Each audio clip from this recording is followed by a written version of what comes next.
Oh, right back out of here. It is a Thursday on the SportsGrid Network. It's time for the early line. Me, Donnie Rightside, him, Joe Ranieri. We got you covered over the next 2 hours. All those hot topics. You know we're going to bring the pain. Little PME in hour number 2. Best bets, of course, in hour number 2 as well. Midway through that, and great guests all the way along. Tom Vecchio will join us today, as well as Kevin Walsh. And look at what we have in the NHL. Those Philadelphia Flyers, they are advancing. KD, not a problem for Houston. They push it to a game number 6 against the Los Angeles Lakers. So many topics to get to, which includes, Joe, a golf tour that's like, hey, man, we're out of money, and away we go. Yeah, well, who saw that coming, Donnie, besides everybody? Also, a big night for the dogs last night. A lot of barking going on last night, certainly in the NBA. So we'll see if that can continue into tonight's playoff action.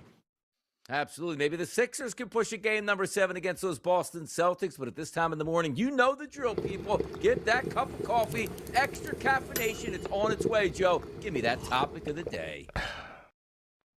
Well, yeah, Donnie, I thought it would be good if today we talked about the, betting scam that is happening at racetracks right under our noses around the country. Of course, just a couple of days before the 152nd running of the Kentucky Derby. Now, if you've ever been to a racetrack or grew up at one or OTB like I did with my grandfather and my father, then you probably already know what I'm about to tell you, or at least you've experienced it, because this week should be all about the pageantry of the Derby, the storylines, and figuring out where the value is on Saturday at the track. But instead, the biggest story in the industry right now is how the tracks are allowing massive computer syndicates to completely screw over the average hardworking public bettor.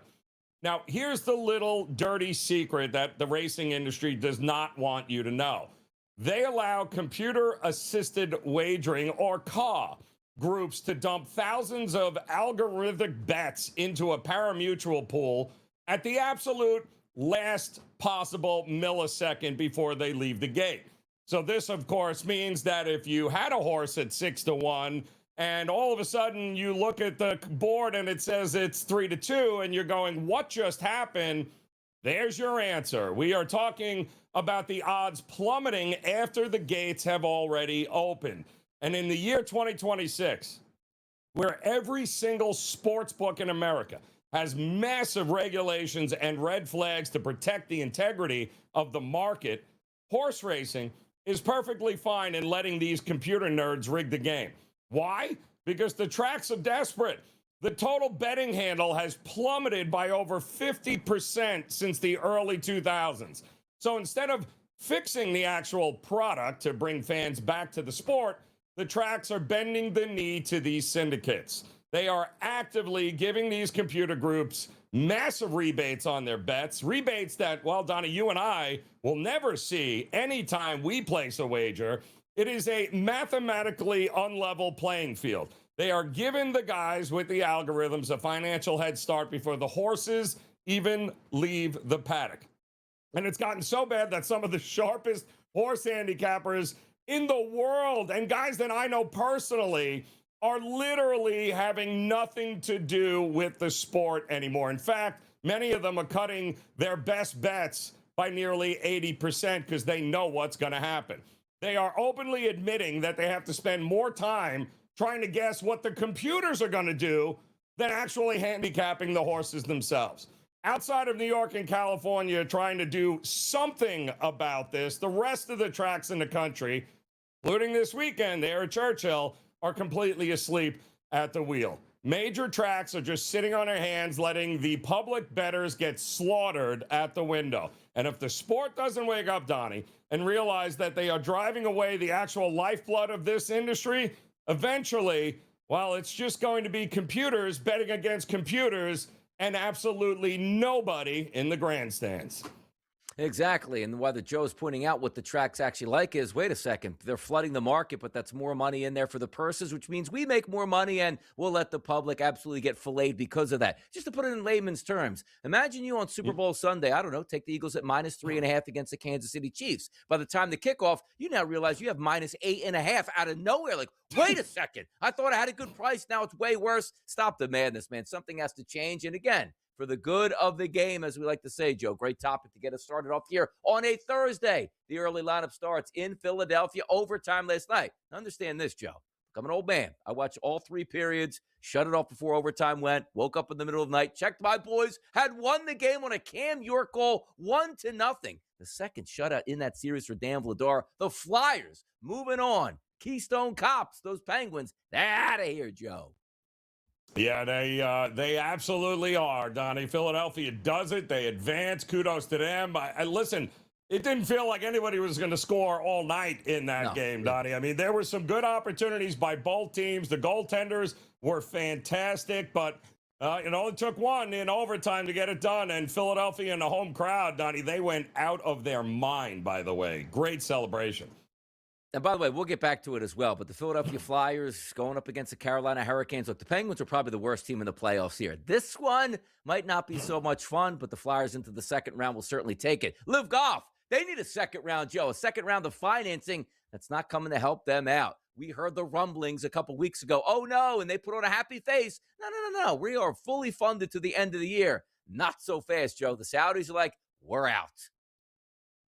Yeah, well, we already knew that, and I can assure you that after they canceled the tournament in, New Orleans this past week, yeah, I am sure the golfers on the Live Tour also know that. So be glad that you got your checks when you got them, and hopefully you got a lot of that money up front because there will be no more money coming to Live Golf. Faucet has been shut off here. Steve Kerr, I'll let the belief here, Joe. He's out at Golden State, going to pursue some other things, but there's still talks right now on what the future for Golden State and Steve Kerr will be. Yeah, well, that's, does he go to the front office? Does he take a step back? This is all his exit is ultimately what they're talking about and how to go ahead and frame it and what's going to happen after that, Donnie. One of us, Joe, Brandon Sorsby here. He placed over 10,000 bets in 2022 alone. Get the man some help or get the man a handicapping show. The problem is that he was doing this at the legal age of being able to place a wager, Donnie, and that's the bigger issue right now. Not that he was placing $1 on whether it was going to be a ball or strike at a Reds game. The problem was it not being of the legal age to wager there. That, I think, is the bigger issue in hand right now. Fernando Mendoza will get to wear number 15 for the Raiders here, Joe. How about that? Yeah. Get that number. Kudos. Yeah, go ahead. I mean, get it done, lock it in. No history there at all with the Raiders. So most people don't even remember, Donnie, when the Raiders were actually relevant. So it's all good. Got the blessing of the family here, and you move on. NFL, how about this? Expects a new CBA deal with referees. They're going to need it, Joe. Last time we saw referees saying, you know what? We don't need the good ones. Bring in the backups here. It didn't work out so well. Yeah, only the backups are computers this time, Donnie. So if I was them, I'd hurry up and sign the deal, get it done. Otherwise, yeah, bye-bye. We won't need you anymore. It's a great job, man. An NFL referee, 1 game a week here. You fly in on the weekend. You get paid hundreds of thousands of dollars, and away you go. Justin Simmons is not going to be playing football anymore. Why? Because he did retire as a Denver Bronco, the all-pro safety, had a great career, and said, you know what? This is where my heart is in Denver, and this is where it's going to stay. Yeah, great safety, hard-hitting safety, and a long line of hard-hitting safeties from Denver over the years. So kudos, great career for him for sure. Absolutely. But you know what? We got a monster show on deck next. We're going to take a look at some spread lines that you need to know. This is where it's going down. It's the SportsGrid Network. It's the early line. It's Joe and Donnie. The party has just started. We'll be right back.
The association is heating up tonight. It's going to be a key look here on our spread line tonight. A triple header in the NBA, Joe, 7 o'clock, 8 o'clock, and 9:30 tonight. So let's go ahead and get after it. The Knicks and the Hawks. And by the way, every series tonight, Joe, 3-2. Somebody can advance. Somebody can go home. That's the pressure we like and the love of the playoffs. The New York Knicks taking on the Atlanta Hawks. FanDuel opened their line last night, Joe. Bet a -1.5 price. Now we're sitting at 2.5 across the board, as you see there on the marker. A total listed at 213.5. The New York Knicks down 2-1, won 2 straight games, now up 3-2, and can clinch in Atlanta, the Magic City. The question is, are they going to get that done tonight and get it done by margin, which means they only have to win by 3 points? Joe, what's the spread line tonight here for the Knicks and the Hawks? Yeah, I think, Donnie, what we have seen is experience at play in this series. And the Knicks have it. Atlanta, it's been a great run, but they're just in over their head. And I think it's pretty clear that the Knicks have figured out what they need to do in this series in order to eliminate the pesky Atlanta Hawks here. And no more Jalen Brunson hero ball. They're moving the ball around. Guys are getting the right shots. They're being much more physical. They're imposing their will. That is what teams that have been there and done that before do. I'm kind of shocked that this number opened up almost at a pick-em price. I mean, you can still get the Knicks at a pretty good price on the money line just to win out here. I mean, sure, anything is possible. Atlanta could be out of their mind here tonight, but I think that backs against the wall have not been here and done that. Advantage Knicks. I think the Knicks know exactly what they have to do tonight to close this series out. I think they will here. And the big question to me, Donnie, is do we get more scoring or less scoring in an elimination game here tonight? We got a lot of scoring last night in those games. I think tonight might be a little less scoring. Yeah, don't want the pressure of a game number 7. Handle your business on the road. Don't have it go back to the Garden. That's what the Knicks hope to do. Game number 2 tonight, an 8 p.m. start in Philadelphia. Who would have thought the Philadelphia 76ers would have extended this series to 6 games? But they did, and they're at home. However, the Celtics are still the favorite. After that last game ended, -5.5, popped up on the board. And did you see the marker there? Still -5.5 at most outlets. 6 is starting to creep in. Total listed at 212.5. Sixers and Joel Embiid on the road. Loved it in the last game. Now game 6 in Philadelphia. Joe, what's the spread line here tonight for Celtics? Sixers. Well, as I said, the Knicks seem to have found something there that they can duplicate and close out the series. Did the Sixers just figure out what the big weakness of the Celtics is? And that, of course, is they don't have anybody that can compete with Embiid. And Embiid dominated that Celtics team, and they're very weak at the center spot. We know this here, Donnie. Could that be the key to handling business here tonight? I think Philadelphia, listen, what they showed is that they are more than capable. Styles make fights, right? Well, the Celtics are in a tough spot here right now because upsets look like they're coming. And why not Philadelphia? Because the version that we just got in that Game 5, that's repeatable in Game 6 at home here, Donnie. So, but it's all going to come down to whether Tyrese Maxey, it's his team, not Embiid's anymore. It's Maxey's team. He's going to have another big night here. Let Embiid be Embiid, but it wouldn't shock me at all if this thing is heading back to Boston for a Game 7. Let's head out to Minnesota. What a shame it is. You get so many people injured on your team when you're looking to close out a series, and now you're not even the favorite anymore, not even the favorite in your building. That's the Minnesota Timberwolves taking on the Denver Nuggets tonight, 9:30 tip time. This line opened up at 5.5, but still sits, Joe, across the board at -5.5 for a road team favorite here in the Denver Nuggets. The total in this game sits at 224.5. Nobody wants to take those Timberwolves tonight. Kind of interesting here. What's your spread line between the Nuggets and the T-Wolves tonight, Joe?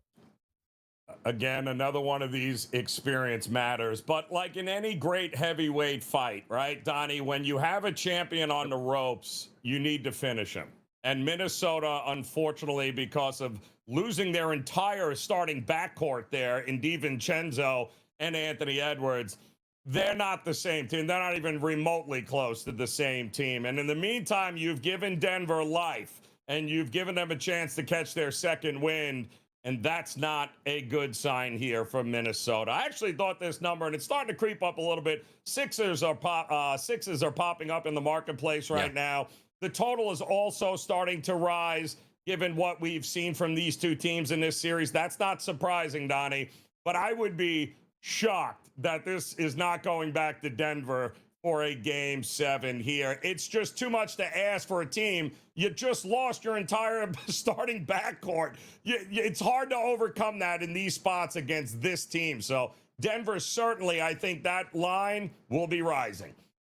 MLB action today afternoon, Joe. 1:40 start. Arizona taking on Milwaukee. If you check the scores from last night, the Diamondbacks, a 6-2 victory over those Brewers. Look to get another one done today. Soroka versus Woodruff in Milwaukee. This total here sits at 7.5. The line hasn't moved all that much. -122s to -125s in the marketplace right now. Soroka, Woodruff, 1:40 start this afternoon. Joe, what are we looking at from a Diamondbacks Brewers perspective? Woodruff's kind of gotten teed up here a little bit last couple of starts, but him at home in this spot, getaway game situation. Yeah, you gotta like the advantage. Although Soroka, I mean, what else do you want the guy to do? I mean, he's 4-0. He's got a 2.60 ERA. He's been great. Finally, boy, could the Atlanta Braves use him, but maybe not because they're winning games. It doesn't make a difference who throws them on the mound. But Soroka has been very good, and I mean very good for the Diamondbacks. It feels like a great underspot. Can't trust this hitting team right now with all the injuries of Milwaukee. I like the under in this spot here today. Can the Edmonton Oilers complete the comeback tonight? Game number 6 in Anaheim. Anaheim wins, they move on. Edmonton needs to force a game number 7. Edmonton is the favorite tonight, Joe, around a -134 price. Looks like between -130s to -135s, depending on where you're shopping at here. A total of 6.5. Any energy left in the Oil Derricks tonight for the Edmonton Oilers? What's the spread line here? They better. I mean, they're a road favorite here, Donnie, in an elimination game. I think we need a game 7. I would love a game 7 here. I think that's exactly what we should expect. Then I don't care who's in goal here. As long as you have number 1 and number 2 out there with Draisaitl and McDavid, they've got a shot at sending it back to Edmonton. Let's talk some NBA action next with a Thursday morning raid here on the Early Line SportsGrid Network, the place to be.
From college basketball into the NBA, a lot of people will be minted as millionaires right off the bat, Joe. So when you're about to be minted a millionaire and you're looking to say, well, which company am I going to sign with? Let's call it Nike. You need a logo for yourself, Joe. Do you ever have a logo, Joe? Do you ever, you know what? Here's my logo. Pass it on. Yeah, I was pretty good at using Publisher back in the day, creating my own logo. So, but now it only takes a good prompt, and you can have an entire fleet of logos Yeah. and branding, Donnie. So it doesn't take very much anymore. All right, bring up this graphic here for AJ Dybansta. And let me tell you, Joe, how much money was spent from a marketing firm to say, you know what? When people see this, they think it's AJ Dybansta. Look at the logo here, Joe. See the logo right by his head? What is how that? much money was spent? And go, you know what? That reminds me exactly of AJ Dybansta.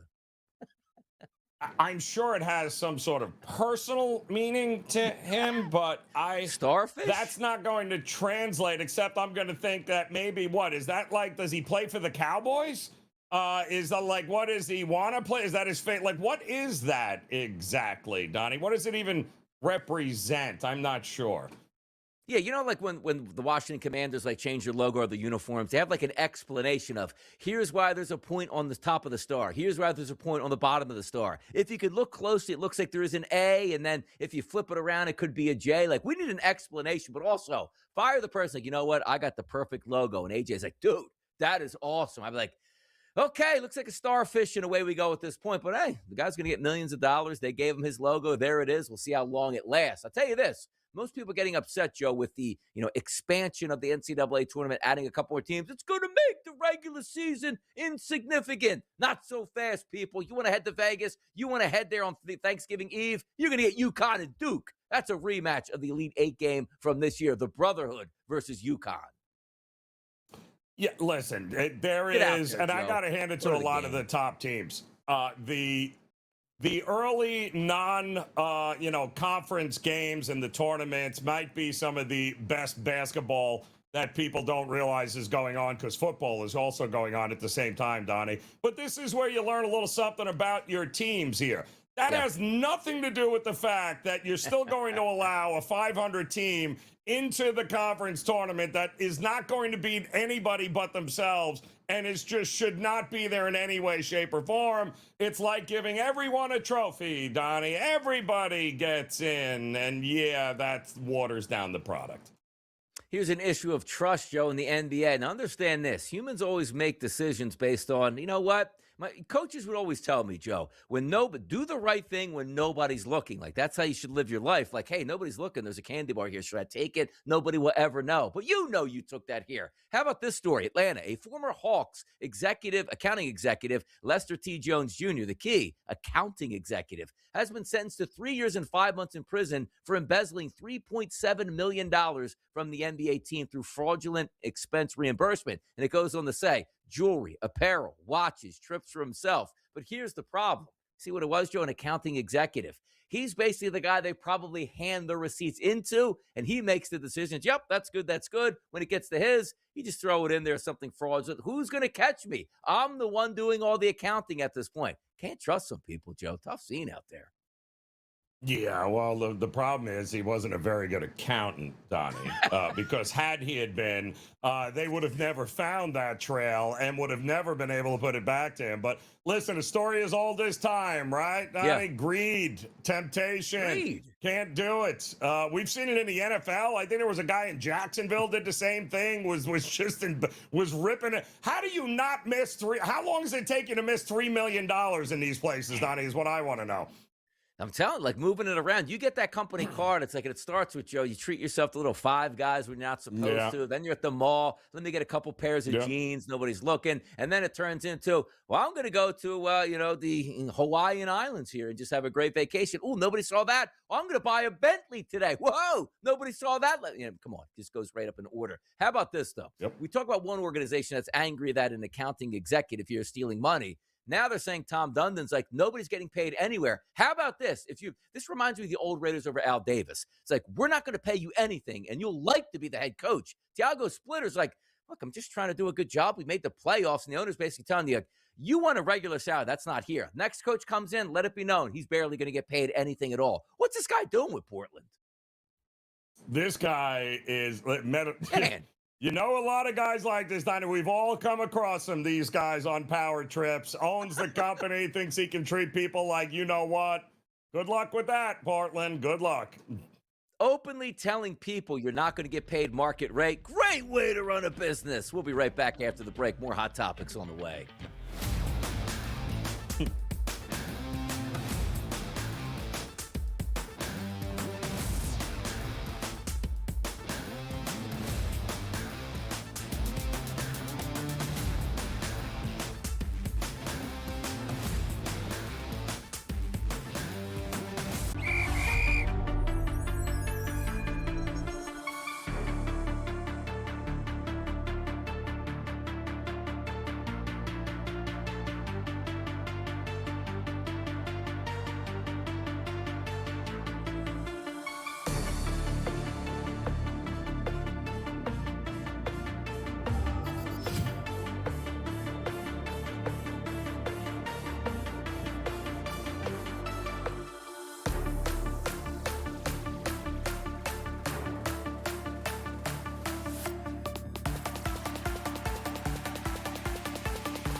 We got a Game 6 coming back here for Houston and the Los Angeles Lakers. Why? Because Game 5 was in L.A. with a chance to close out. They weren't able to get it done, and KD wasn't even on the court. That final score, very low, Joe, 99-93. So LeBron James there, 9 of 20 from the floor, 25 points and 7 assists. But LeBron James opening up about the GOAT debate. Much more important, Joe, than the game last night. Quote, I hope I made him proud at least wearing that number 23. Let me ask you a question, because like a lot of NBA superstars, you come back to like the top 50 years, the top 75, the top 100 teams, they all get together and look like they're having fun. And even let's just go like Dr. J, royalty in Philadelphia, royalty in the NBA. He always comes back to the dunk competition. Seems like a real nice guy. You can approach him and get into an active debate. Who's the best dunker of all time? He's going to give you some opinions. But at the same time, it doesn't feel like Michael Jordan engages much with anybody in life, let alone maybe his wife at this point. Do you think MJ and LeBron talk, or is like every 5 years, or they just run into each other? It feels like to me, LeBron and Mike, even though probably 1-2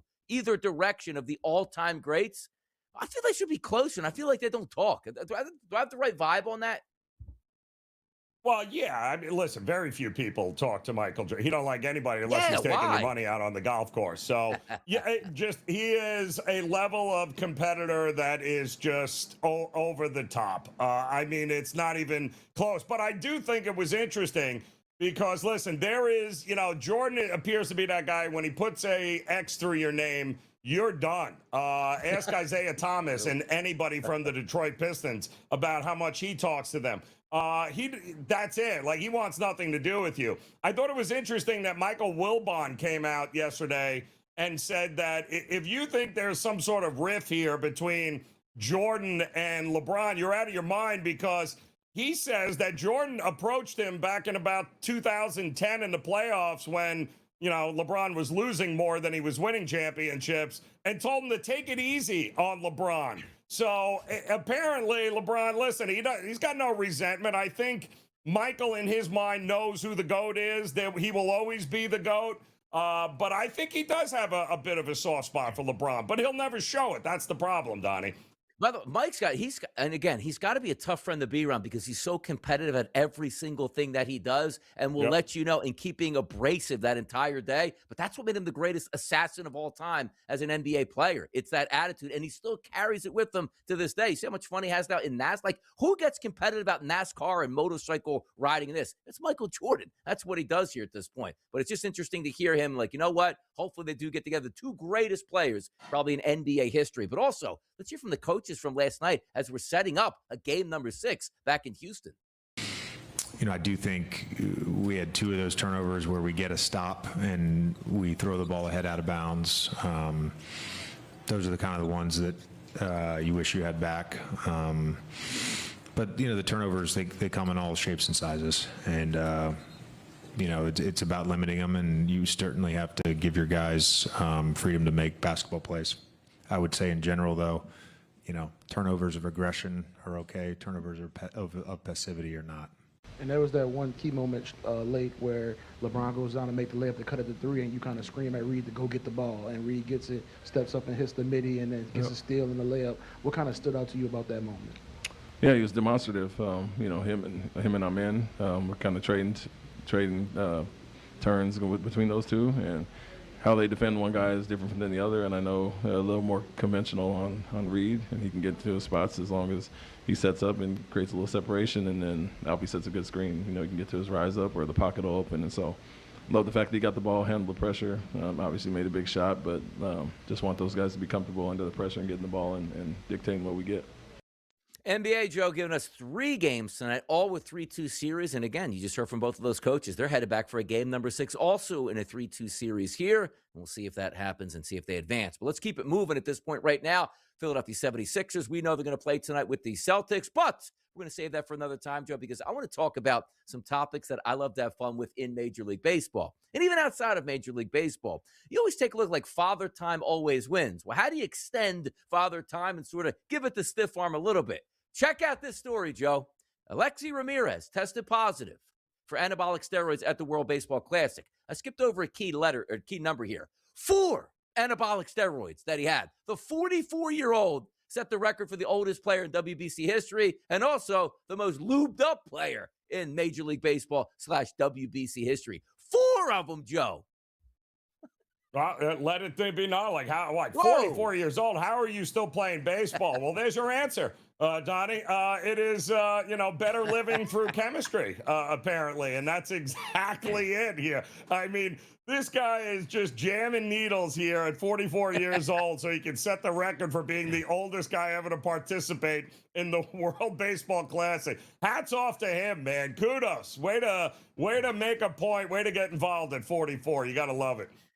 You can't even get an excuse for that, Joe. Like the boxers would be like, I went to Mexico and I ate a lot of meat there, and they got steroids in the meat. Okay, that's a ridiculous one. Or how about the NFL players that used to try like, well, we're having problems getting pregnant, so I took something I shouldn't have taken because I wanted to have another kid at this point. Stop the madness. This guy had 4. He had 4 separate reasons for 4 separate anabolic steroids. Crazy time here. The only thing crazier right now would be the Boston Red Sox. Sometimes you see stories linger where, like, the Philadelphia Phillies, right? They fired Rob Thompson. They had their press conference. Mattingly's the man. They actually won their first game back, and it's really quieted down.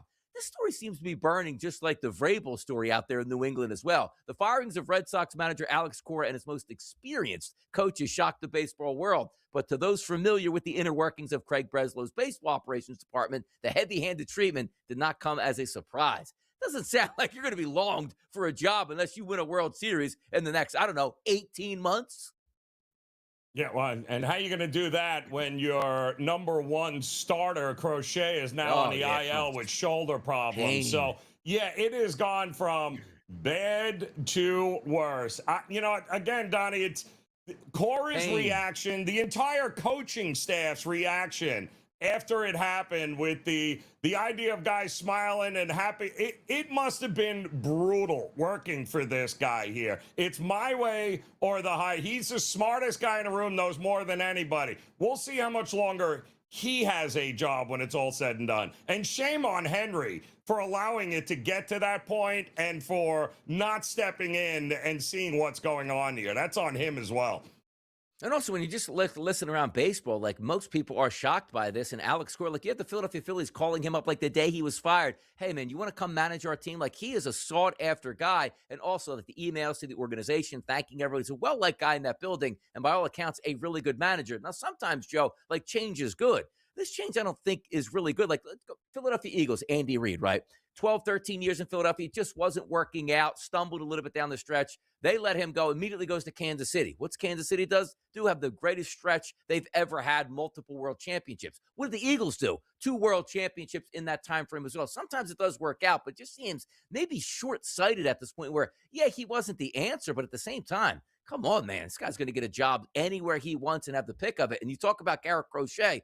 I love the Red Sox coming into this year, like the pitching staff, like the bullpen, like the lineup. Nothing has worked out. And the worst thing to happen is you get off to a slow start, Joe, and you get injured at the same time, and you're wallowing in the fact that nobody wanted in that clubhouse to lose their manager, and you did. Just sounds like one of those seasons for the Red Sox where they might be retooling when they were trying to actually be on their way to the playoffs. Listen, it was a smoldering fire that, Breslau just comes in there and dumps an entire can of gasoline on it, Donnie, and says, now, you want to see fire, I'm going to show you fire. And here you go. The whole place is an inferno right now. And I don't know that it's going to get any better anytime soon. I mean, at what point are we going to go, yeah, there's just not enough games left in the season? It's a nice thing to fall back on, but the reality is that locker room is not in good shape right now at all. No, it isn't. And by the way, Jason Dominguez getting checked out for an elbow injury. I think he came up in Major League Baseball, Joe, the same time Ken Griffey did. Yeah. How many more years we have to watch this guy as a prospect here not live up to the hype, whether it's on the field or just being injured at this point? It is what it is here, but we keep rolling along on a Thursday morning. The info you need, Tom Vecchio, coming up next. Come on now.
It's a Thursday on the grid. It's the early line. It's how we do business. Fun. We bring in some guests, talk about the hottest topics, playoffs, and more playoffs. Donnie Rightside, Joe Ranieri, Tom Vecchio joins us here on this Thursday morning. Tom, rising and grinding with us. How we feeling today, brother? I'm doing good. Yeah, playoff action across NHL and NBA, MLB all day today. I'm ready to go. Day stuff. Love to see it here. And let's get off with some hockey talk right off the bat. Like, I love it. The NHL playoff run here. So tough to win the Stanley Cup. Every single night you got drama. And just take a look at last night, Tom. 3-2 Lightning Canadiens. The Canadiens take a 3-2 series lead. The Flyers close out the Penguins in 6 when many thought it might have been a sweep here. That was a 1-0 game. And then you had the Golden Knights and the Mammoth on the West Coast 5-4 in overtime. Excitement up and down the ice. Crazy crowds, Tom. It's been awesome. What have you been enjoying about the NHL playoffs? And also, Tom, I heard you talking there about those Lightning here on the ropes now. Not a good sign, huh?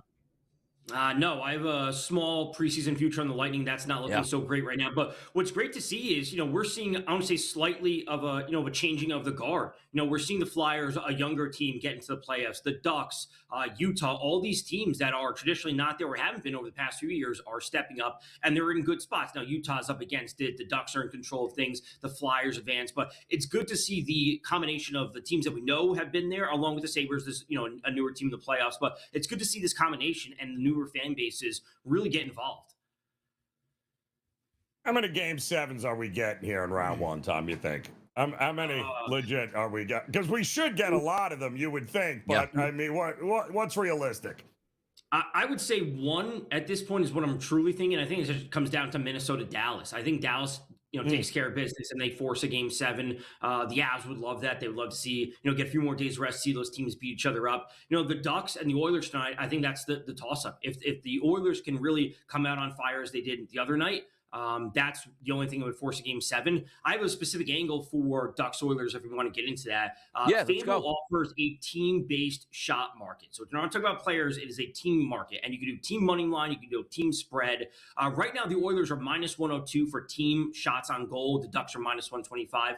Here's what it comes down to. I will take the minus 102 with the Oilers. They have to get shots on goal. They're up against it. If they don't generate enough offense, they go home, right? Their season's done. So whether or not the goals go in, it doesn't matter. But they just need to be generating chances. Any shot is a good shot when it comes to an elimination game. So give me minus 102 for the team shot market for the Oilers.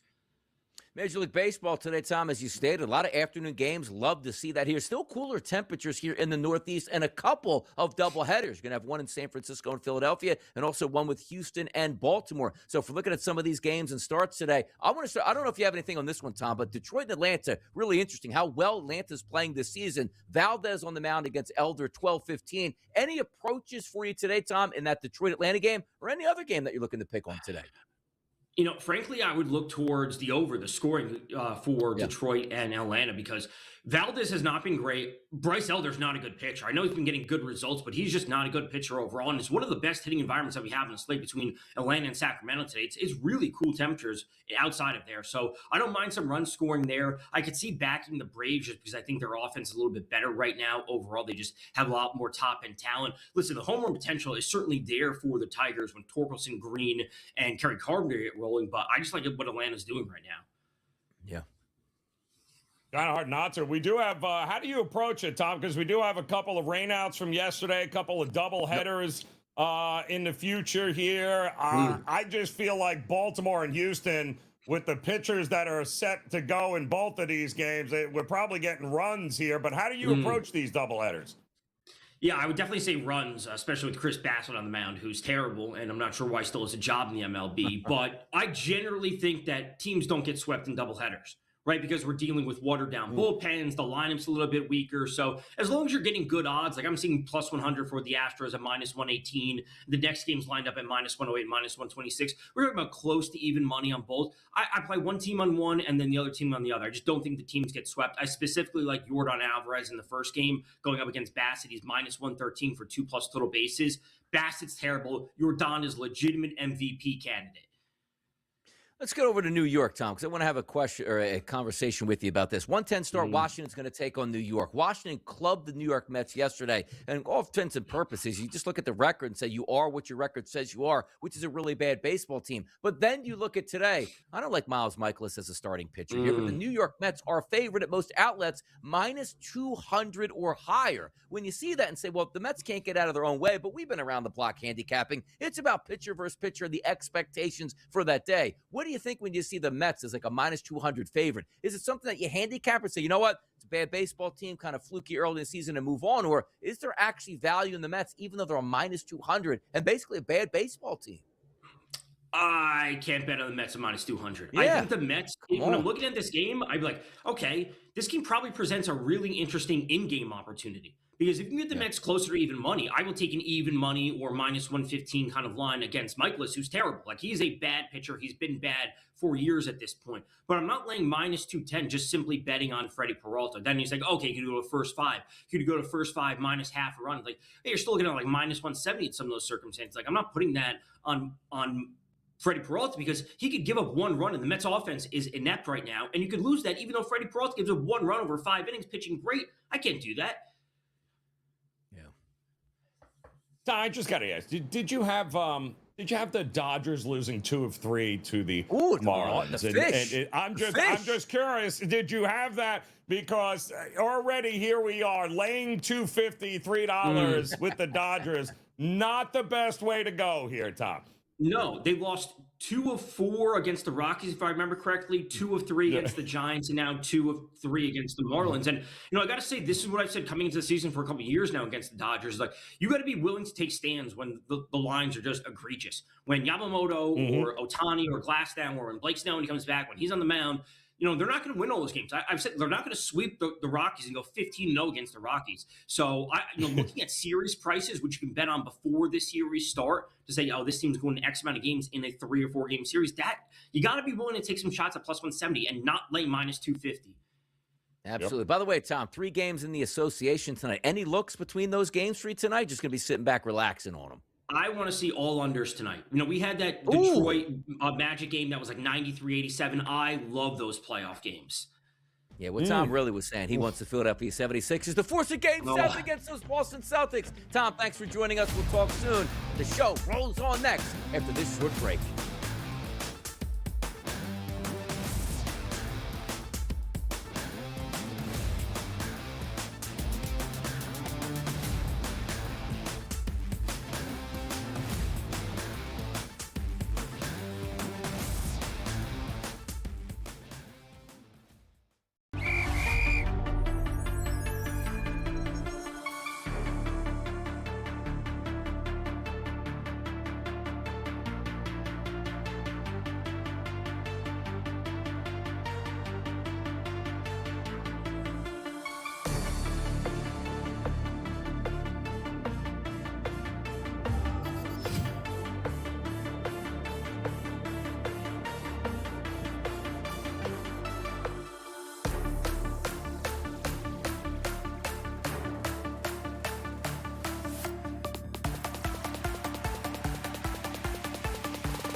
Love ourselves some hockey, particularly here in the city of brotherly love. We're going to get to the Flyers in just a few moments. But in the meantime, the Kachuk brothers, right? You know, say, put on that Captain America here, go out, win that gold medal, drop the gloves against Canada anytime you want. The only problem is one of those Kachuk brothers does play in Canada for Ottawa and getting barraged repeatedly. Are you committed to staying in Ottawa? Do you want to be traded at this point right now? Let's go to the video here. Hey, Brady, let's there's go, been Kachuk. a lot of discourse regarding your future since the series ended.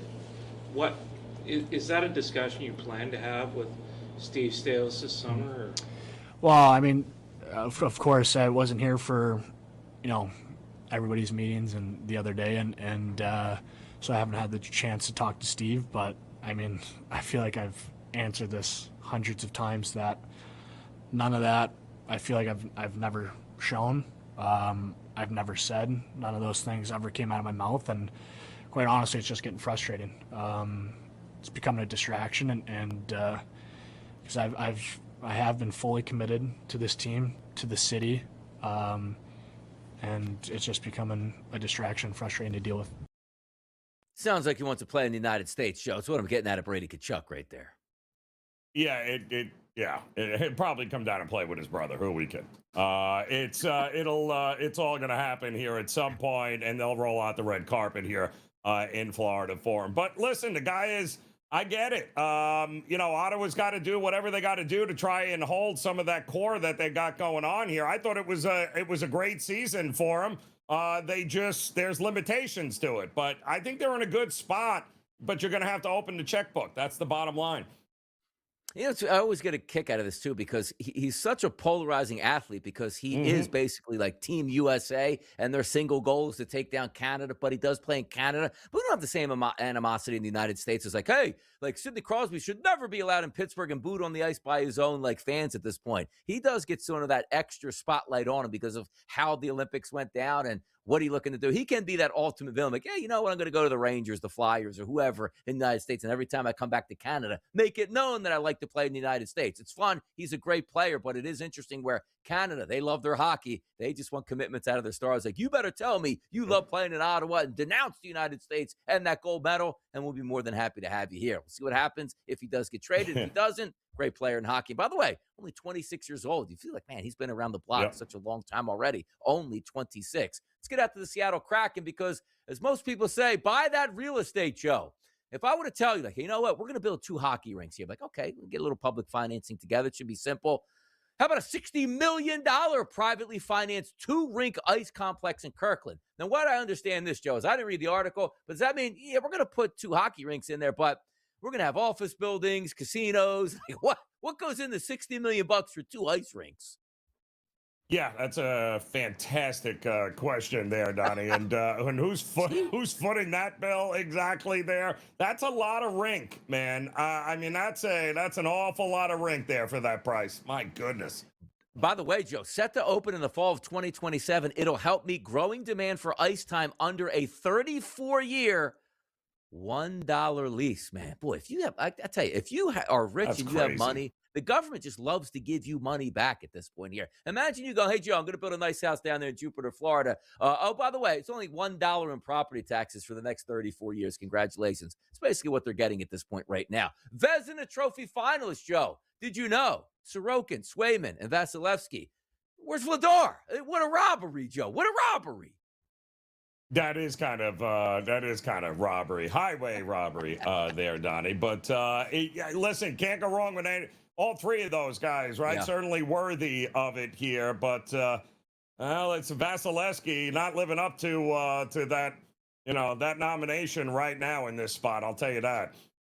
Nope. Where's Bobrovsky at these days here, Joe? My goodness. Yeah. Man, tough times down there Golfing. in Florida. And Jamie Benn, cross-checking, $2,600, $26 and $4.17. Let's not forget that here. The maximum allowable under the CBA for blasting a player into oblivion, Joe. You say 2,600 or 26,000? No extra zeros. Yeah, no extra zeros, Joe. No extra zeros. Yeah. Okay. Well, then there'll be more cross-checking coming in tonight's game. I can assure you. They will write that check gladly. I can assure you of that. These CBAs are pretty strong. Like you look at the NBA, it's like, hey man, you keep flopping, we're going to charge you. Okay, that's $2,500, $5,000 to a guy making $60 million in a single season. It doesn't add up too, because the one thing in the NHL, Joe, they don't want to suspend you at this time, but also, No. is $2,600 really going to defer? And probably spending, hey, everybody, give me $100 here in the room here. All right, got that paid. Who wants the next cross check? Bang, and away you go. We'll be right back after this short break. Hour number 2 about to begin right here on the Early Line.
Hour number 2 is here on the Early Line SportsGrid Network. Donnie Rightside and Joe Ranieri. What do we have for you in hour number 2? A lot more fun, a lot more topics and information, and also guests like Kevin Walsh, host of Game Time Decisions, 6 to 7 p.m. Eastern, right here with Gabriel Morency to carry you in to those important playoff games tonight. Also, best bets coming your way in a couple segments, and then PME.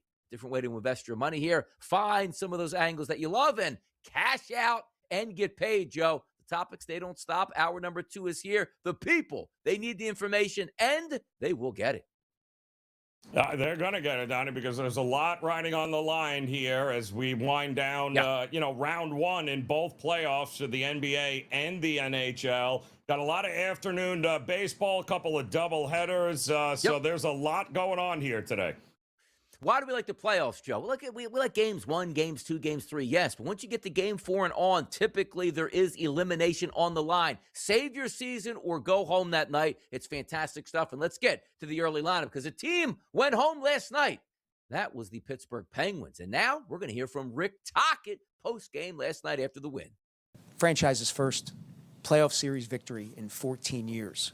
Can you kind of put in perspective, knowing the franchise, what do you think this means? Yeah, I mean, obviously it's hard to say the words, but yeah, I mean, it's been a long time. I know there's been a lot of frustration.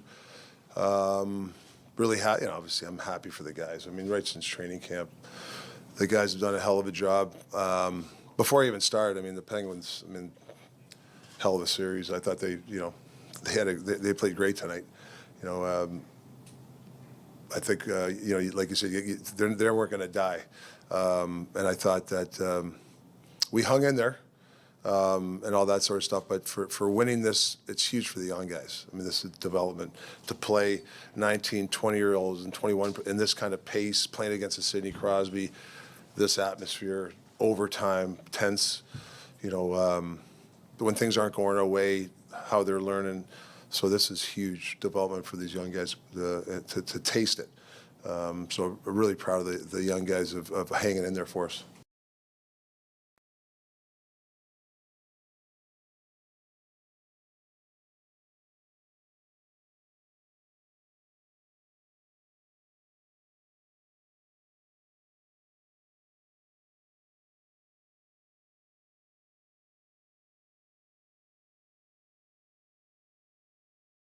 Time in Philadelphia, and quite frankly, a long time in Pittsburgh, since one of these teams actually advanced, Joe, into the playoffs, or in the playoffs, I should say.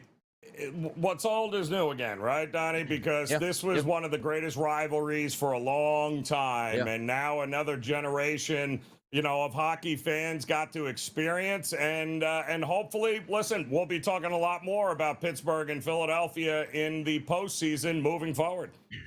Live Golf, Joe. Looks like the funding is ending. And by the way, having conversations with this, let me ask you, is Live Golf, as it stands right now, are they done? Or do they have any money to have any more tournaments here? Is this like the plug is finally pulled where there's no money and we're not going to have any tournaments anymore? No, it sounds like the end of 2026. So they'll play out whatever remaining, tournaments they have to end the season. And then it sounds like that'll be it. There will be no 2027 Live unless they can figure out a new financing partner, but I doubt that very much.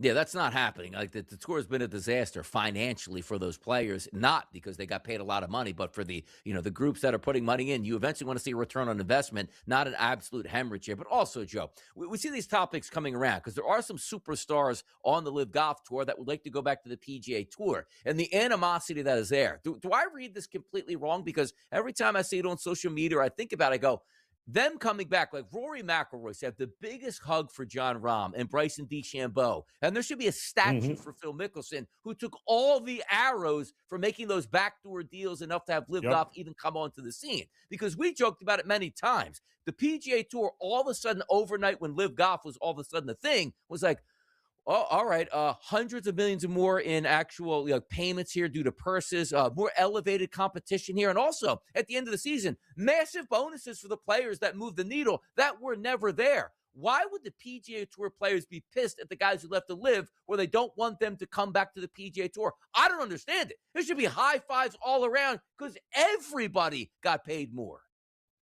I didn't understand the whole animosity to begin with, but it's ridiculous to think that the kinds of money, especially early on, that was being offered and given to guys like the Brooks Koepkas of the world and the Robs. Yeah. It just crazy. I mean, there's, moral this. It's not about moral wins. It's like, you're going to write me $100 million check to come and play golf in 3-day tournaments instead of 4? Yeah, I'm good. I'm good. I'll take that money, and whatever happens down the road. Yeah, and again, superstars coming back to the PGA Tour. Once again, good for the PGA Tour because more people will watch. Yeah, exactly. Those purses would stay the same. But you know what, Joe? I got such a good feeling about this where there's no real CBA like between the PGA Tour and the players themselves. But can you see it now, Joe? Because we're already like, oh, Live Golf's folding up. Boy, you know what the players really liked? And it cost us a lot more money to go play in Hawaii. Hey, guys, no more Hawaii here. Let me see in the future years if we get the, price constraints now, purses are going down lower instead of higher because there's no competition out there, which is what we had. Something certainly to keep an eye on. Other things to keep an eye on. Steve Kerr, out there with the Golden State Warriors. We were led to believe that he's going to be out as the head coach, moving on to greener pastures, but now still talks with Golden State about what the future actually is, and those talks should be coming over the next couple weeks. Yeah, and really this is all about what's the departure going to look like, sound like, feel like. He's been there forever, Donnie, it feels like. So, you got to worry. What's the future look like for Steph Curry with a new head coach? Does he stay and go to the front office? So I think new is coming. I think it's time to, start fresh here and hit the reset button.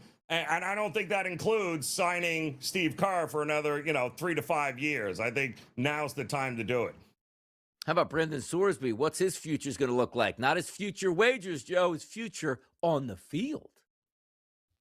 Well, I mean, listen, it's already there's talk about if the NCAA, suspends him or won't let him play, he can go to the NFL, and he absolutely could go to the NFL. But this whole story, like we said, Donnie, the other day, there was none of it made any sense where all of a sudden he wakes up and decides I'm going to go to, I'm going to gambling, rehab here. Like, wait, what? What was, yeah, there is. Going to be interesting to see what the NCAA does here, though, because obviously you got to have that one. You got to make an example of somebody. Is he going to be the example they're going to make? Fernando Mendoza is going to wear 15 with the Raiders here. Got the blessing from Tom Flores. And I think I read correctly here. The Raiders don't actually retire numbers formally. It's just one of those things that you take away. Like in Philadelphia, Randall Cunningham wore 12. Nobody's worn 12 since he left, but also at the same time, the number technically isn't retired either here. But it's nice. So I love this, Joe, because we talk about this sometimes in college sports. Like superstar players given their blessing to wear their jersey. It continues the honor of their jersey. I like this move. Not that, oh, you can't come here and wear 11 like Phil Simms of the Giants told, let's just say, Abdul Carter. I always like when they give the blessing to wear that number. And Fernando Mendoza, he's going to get that 15. Yeah, and listen, it's, it's same position, right? The franchise is starting from scratch. It's a new era. I think it's a good move across the board. We don't want new refs in the NFL. We just want the old refs to get a little bit better here, Joe. But it looks like we might be coming to an agreement shortly on a new CBA deal. How about that? Yeah, I think it'll happen sooner rather than later, Donnie, because the alternative is AI, and none of them want that either. By the way, give me this head referee who knows how to call the game itself. But I think me and you, Joe, could do a very good job out there as linesmen. Yeah, that's a pass interference. Yeah, that's a fumble here. It can't be all that hard. Shouldn't be there. But Justin Simmons, one of the best defensive backs there in Broncos history, hanging it up here, said his heart's in Denver, and that's where it's going to stay. Good for him, man. A long history of hard-hitting safeties, great ones with the Denver Broncos, and his name is right up there, that's for sure. Jason Dominguez's #1 fan going to join us next. Who is that? That's Kevin Walsh, host of Game Time Decisions. Let's have some fun. This segment continue to roll along in the morning. Is he hurt too?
Thursday morning, Sports Grid Network, the place to be. Donnie Rightside, Joe Ranieri. Now we welcome in the host of Game Time Decisions, Monday, Tuesday, Wednesday, Thursday, and Friday, 6 to 7 p.m. Eastern. It's Kevin Walsh with his host, Gabriel Morency. The fun, getting ready for game times here every single night. And boy, by the way, Kevin, we're getting some good looks in hockey and the NBA. The thing I love most about the playoffs is once we get to the elimination parts of the playoffs, and we're here, Kev. We're here with elimination time.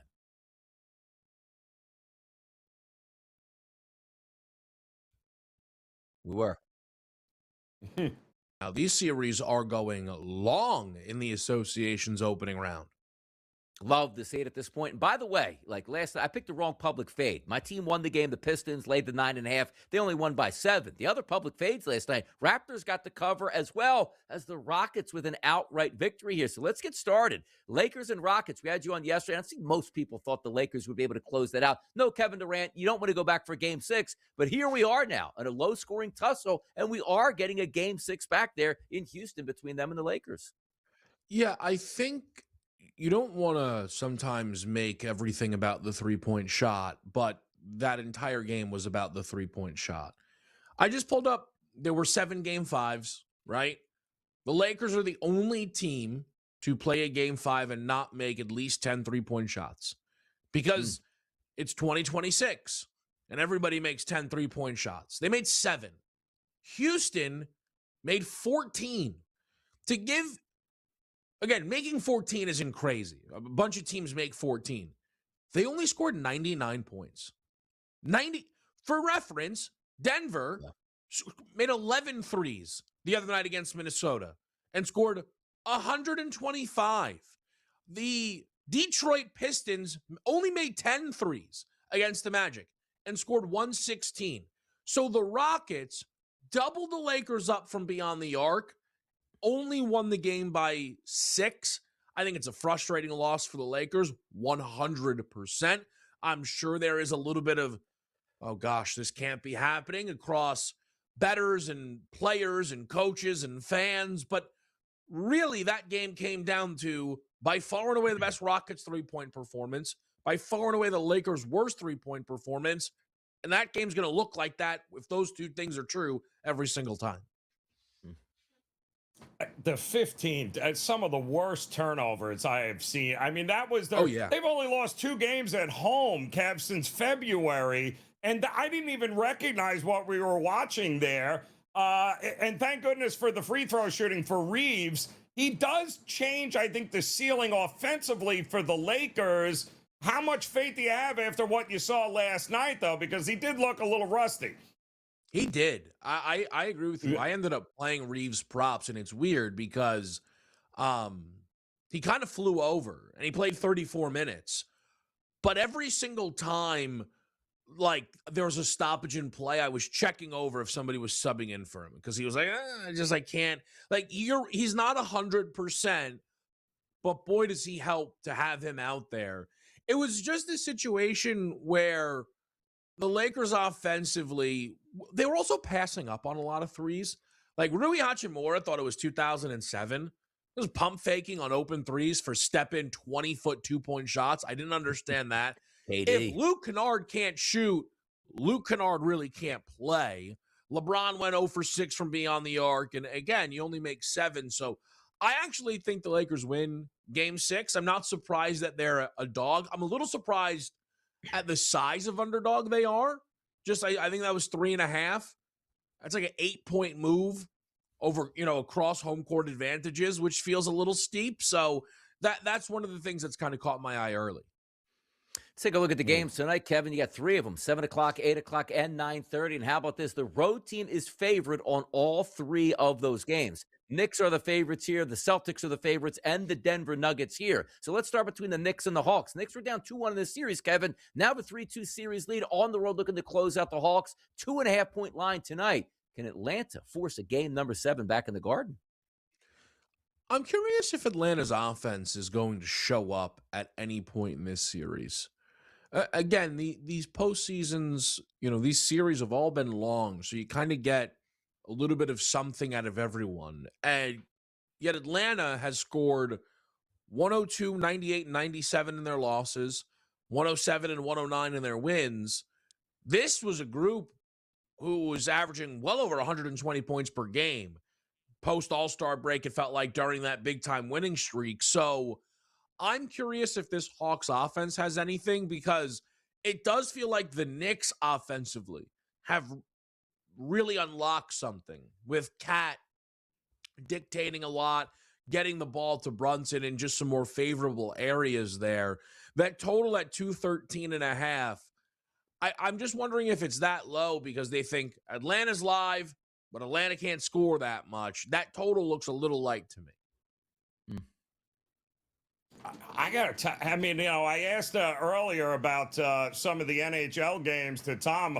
How many Game 7s are we getting here in the NBA, do you think? That's a great question. So it feels like Cleveland has no chance to win on the road because that requires focus. I fully expect Denver to force a Game 7 because, quite frankly, I think Denver became the first team ever to be down 3-1, and it would be a complete disgrace if they lost the series. Detroit, with Franz Wagner out, I mean, we're going to get a handful of them, right? Now listen, I'll say this so you guys don't have to. The NBA has a knack for hey guys, we're about to get a bunch of Game 7s and they all end in 6. And everyone's like, this sport, man. Why can't we just have the nice things kind of? But the over-under feels like, I don't know, 2.5, 3. We're expecting a couple of Game 7s here. That'd be nice. And also, just got some news a couple minutes ago here. Kevin Durant is going to miss Game 6 in the Rockets-Lakers series. So, once again, going to have to do that. And they're going to have no Kevin Durant to get it back to Game 7. KD taking some time off, man. What's up with that? It's just interesting that, Shams when I can confirm this? Yes. 8 a.m. on Thursday. That's what is just a little... Also, what did they do in Spain to Luka's hamstring? It's worse. Yeah. His hamstring is worse somehow. Donnie, are you the doctor he saw in Spain? Yeah. He went to Spain. They made him run 16 miles of sprints to get that thing back in shape. Congratulations there. We'll be back. Thanks. Yep.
As the world turns, great soap opera out there. Seems like we have this same soap opera on a day-to-day basis with the FIFA World Cup due to come in about, 2 months at this point right now, onto U.S. soil, Canadian soil, Mexican soil. But it just seems like they can't get out of their own way, whether it's nobody's paying for transportation or these tickets are really high and expensive and you can't tailgate because we want you to spend $300 beers in the stadium. Now we get this, Joe, from the New York Times. From The Athletic, a request from FIFA President Gianni Infantino to be given a level 4 motorcade escort, typically reserved for the Pope, for FIFA's annual Congress in Vancouver this week, and it was rejected by local police. I don't even know what to say to that, Donnie. I really don't. I mean, this is talk. It's wow. And why? I don't know why advertise it. It makes absolutely no sense to me here. And why would this guy deserve to be treated in the same vein as the Pope? It makes zero sense. A lot of people not happy with this guy with FIFA. Is that what it is, Donnie? Lot of guys not angry emails. And by the way, coming to Vancouver, coming to the United States, let me tell you something here. If Gianni Infantino was in McDonald's and sat down next to me and struck up a conversation, nobody, including myself, would have any idea who this guy is. So now you're telling me he needs that level of motorcade, not because the pomp and circumstance like the president is coming to town or the Pope. Does he really think like he's such a mastermind that people want to take him out when he could take just a rental car by himself and nobody would notice who he even is? Exactly. Or how about you don't make a whole lot of noise that you're going anywhere? Yeah. How's that? Just show up and nobody will know that you're there anyway. It's just amazing to me. Yeah, Skype. How about that? Well, Skype's out of business now. You just have Teams and Team Viewer. Just do that today. You can have some fun. Now, let's get to see what the public's digging on here. It's certainly not FIFA stuff. Let's get after it.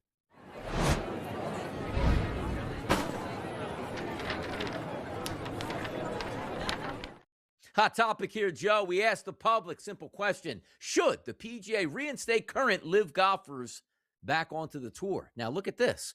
Yes, the PGA sure needs them.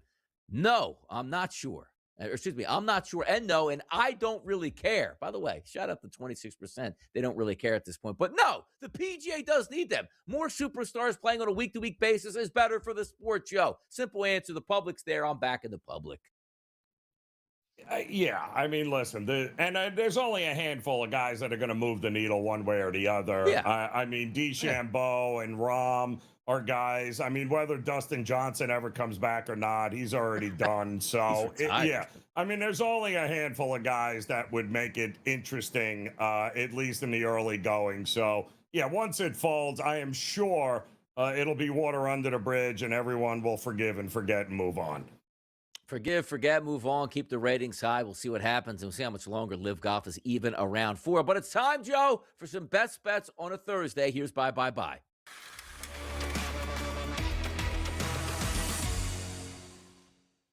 We got action, people. You got afternoon baseball. You love that. You got NBA action in the playoffs. You got NHL action in the playoffs, Joe. The floor is yours. Where do we go tonight? Well, I'm going to go to Atlanta here, Donnie, in the first game in the association, and I think it's pretty clear that the Knicks have figured it out when it comes to this pesky Atlanta Hawks team, who the consensus was Knicks in 6 to begin with, because Atlanta was a little bit different of a challenge for the Knicks. They don't have a lot of size. They're not that physical. They got no experience. All of that is not a great matchup. The Knicks are not a great matchup for the Atlanta Hawks. They won a couple of games that I could make the argument, Donnie, this series should already be over. But that was more the Knicks shooting themselves in the foot than Atlanta taking it to them. The Knicks have taken it to Atlanta, and they're going to take it to them and close it out in Game 6 here tonight. I'll lay it on the money line with them. Just be done with the Hawks. Bing bong, go New York, go is what Joe's trying to tell you. From me, I'm going to take the late game tonight, 9:30 p.m. Eastern. It's the Nuggets and the Timberwolves tonight. A 5.5-point number that's been there all morning long, despite only about 40% of the tickets coming in on the Timberwolves. And we just had Kevin Walsh on, and rightfully so. Nobody should be looking at the Minnesota Timberwolves as winning the series, and a lot of people don't think they'll even win that game tonight to close it out or even cover the spread. Not so fast, people. You don't want to bet out there and say, can't take the Timberwolves. I'm taking the Timberwolves tonight. I'm getting the 5.5 points at home. Close that series out? I don't know, but just stay within 6 points, and we will be just fine there. Cash some tickets, 2-0 for the boys. That's the expectation. Joe Ranieri and Donnie Rightside. You're going to see us right after the break here. It's time for Prediction Markets Edge right here on the early line. Coming up next, stay with us.